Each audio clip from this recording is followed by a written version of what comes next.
Hello, Budget Pips! May ipapakilala ko sa inyo ngayong linggo dito sa Budget 101.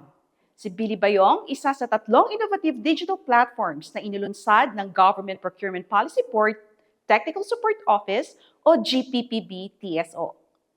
Sino nga ba si Billy Bayong at ano ang papel niya sa procurement process? Tara't alamin natin yan dito sa Budget 101. Dahil sa nagdaang pandemya, natuto tayong gumamit ng online platforms upang maipagpatuloy ang trabaho at maisagawa pa rin ang mga karaniwang proseso.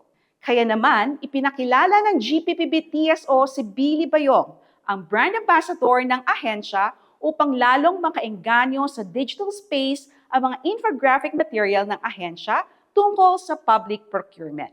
At bilang bahagi ng adhikaing digitalization ng gobyerno, in-upgrade bilang isang AI chatbot si Billy Bayong mula sa pagiging 2D infographic material. Dahil sa inisyatibang ito, mayroon ng 24/7 access ang publiko sa anumang impormasyon na may kinalaman sa government procurement at mga serbisyong ibinibigay ng GPPB-TSO.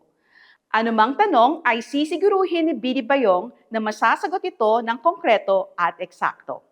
Ang paglulunsad sa Billy Bayong chatbot ay parte ng dedikasyon ng ahensya upang siguruhin ang transparent, accountable, at efficient na government procurement. Maaari niyo pong bisitahin si Billy Bayong sa official website at mga subsites ng GPPB-TSO. Kaya Budget Pips, kung halos mamuti na ang buhok niyo sa kahihintay ng reply ni Crash, si Billy Bayong hindi ka paghihintayin. Biro lamang po. Kita-kits po tayo sa mga susunod pang episode ng Budget 101.